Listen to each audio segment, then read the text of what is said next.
Now then, today we're back in the chaotic streets of Schedule 1, a game about selling illegal substances, scaling up, and buying warehouses to run a drug operation. But today, we're only going to be doing 2 of those things, and doing them entirely from the confines of this RV. We're going to be building a citywide drug empire without ever expanding out of the RV, full Season 1 Walter White style. Can we successfully build our empire using the starting RV? Or this time, had we bitten off more than we can chew?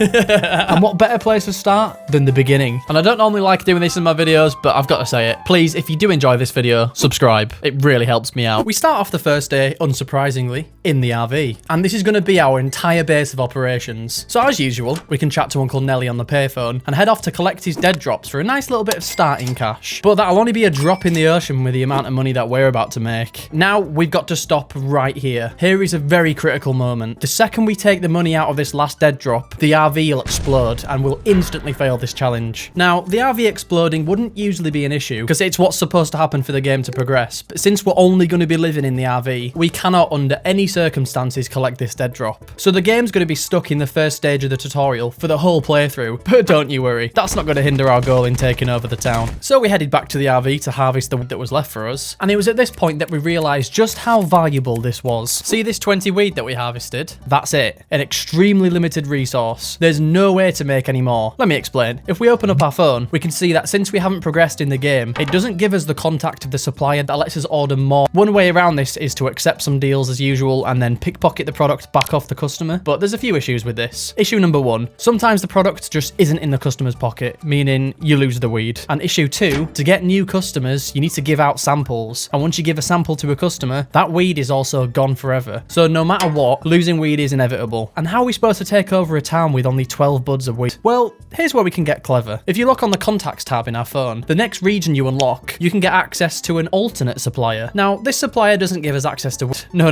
It gives us the ability to make something much more fitting to be cooking in an RV. But first things first, in order to unlock this supplier, we need to level up all the way to Hoodlum 1 and then get on good terms with the supplier's friend, which we can do by offering them some free samples. So here's the plan. We need to gather XP by dealing to customers and lose as little as possible so we have enough left at the end to unlock the supplier, which is going to be insanely difficult, but not impossible. And we're sure as shit going to try. So let's get started.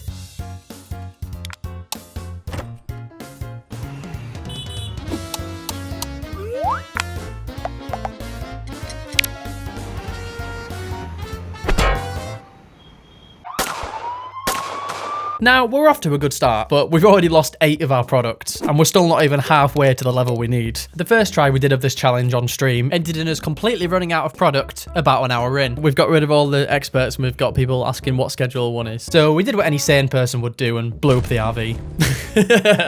When someone just said, I'm back, the RV's blown up. You came back at a bad time. Seeing how awful that first try went, we're going to have to find a different way of getting to the level we need. So it's time to talk about how we can use the game's XP system to our advantage. The main way to get XP is to complete deals, but there's also an overlooked way you can level up. Pickpocketing. Each time you pickpocket someone, you're granted 2 XP points, which isn't a lot, but bear with me here. Doing it more times means naturally you get more XP. However, the game doesn't check what it is you're picking from the person's pocket. That was a bit of a tongue twister. So we can exploit this mechanic to get infinite XP, and all it takes is a volunteer and a banana. If you just sneak up behind someone and nick the money, but then in its place slip the banana, we can then exit out and then pickpocket them again, taking the banana and then placing it right back into the pocket. And each time we do this, we're granted 2 XP. So all we need to do is sit here and keep slipping the banana in and out of the pocket. I'm really not trying to make this sound sexual, I promise. And we're just farming XP. So what if we were to do this a couple more times?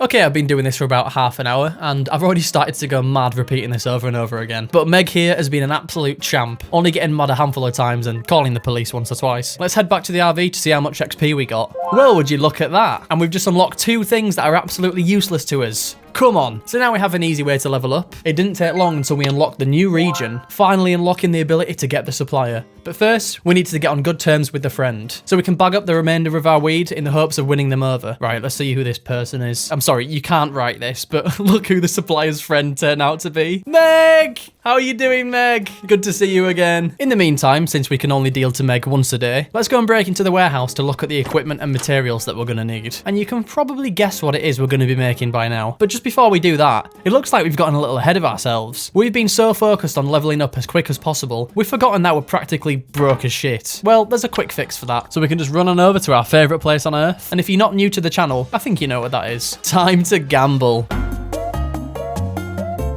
Okay, I've got something to admit. I might have left the macro on and just forgotten about it, so now we're sitting at a modest $400,000. I would have stopped sooner because I wanted to flip some gold, buying it from the boutique and then flogging it to Mick, but there's not much point now, is there? Anyway, after a sweaty night of gambling, we can head on home, swinging by the gas station for a quick pit stop. Pleasure doing business with you, sir. And call it a night. Waking up bright and early to complete our deal with Meg, successfully befriending her, and we can finally unlock the supplier. So now is where the real game begins. We can glitch back into the warehouse to buy all the equipment we need, and head on over to the RV to do some serious renovations. Now we've unlocked the supplier, we can go and order some pseudo, the key ingredient in what we're going to be making.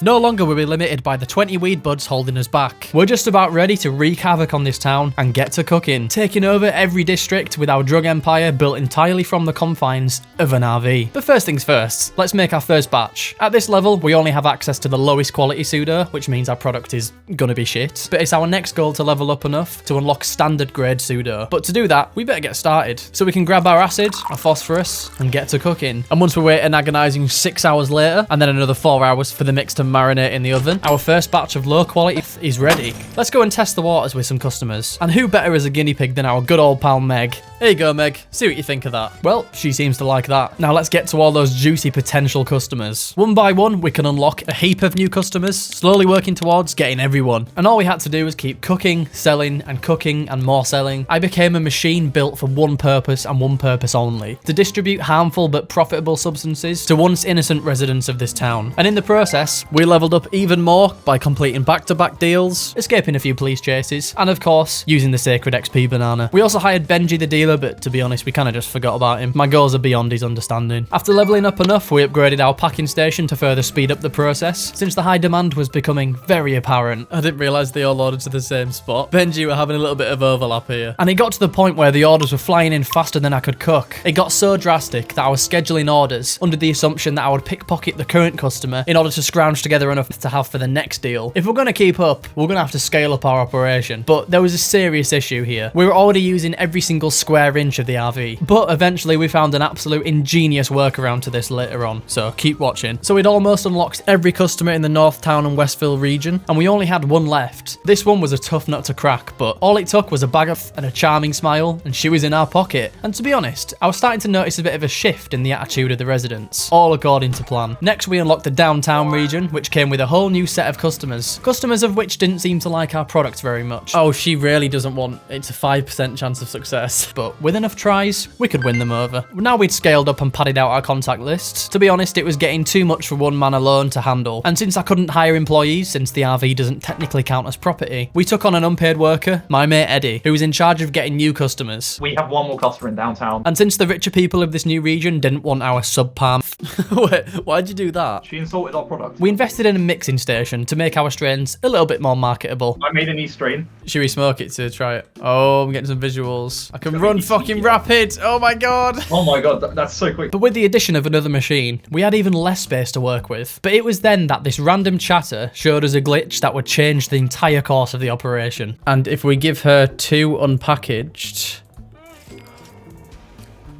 Oh my god. Basically, the person in chat said that you don't actually have to package for the customer to accept the deal. Even though it only says there's 1% chance of them accepting, for some reason it just still works. Now we didn't have to waste space on a packing station. Eddie got to work making as many mixes as he could, slowly winning over every customer of the new region. And finally, after heaps of leveling up, we unlocked standard grade pseudo. Yes, there we go. Can't wait to start making good meth. Allowing us to upgrade our product from shit to less shit. And now it was the next day. Eddie had left me to finish the job on my own, and our plans were almost complete. So I cooked up the first batch of premium and accepted every deal that came my way. Dealt, pickpocketed, and accepted more deals, running around like a maniac to push as much product as I could physically handle. And not before long, all of our customers couldn't get enough. And it's probably unrelated, but some of the residents were definitely starting to look a little worse for wear. Again, probably unrelated. And by repeating our daily routine, we managed to level up all the way to Hustler 5. So to celebrate, we made one last very special batch for a very special lady. Here you go, Meg. Enjoy it while it lasts. Because that's literally the last of it. I'm not making any more. So now I've taken over the town. It was time to retire for good. But before we leave, I wanted to wrap this up with a nice little bow on top. So I handed over the business to my good mate. Right, Bulkers, I'm leaving everything over to you. This entire drug empire is now yours. I'll leave you some money to get you started. Have I just inherited a drug empire? Yep, so I'll see you later. Close of a door. Okay. Liquid meth. 8 hours. Combining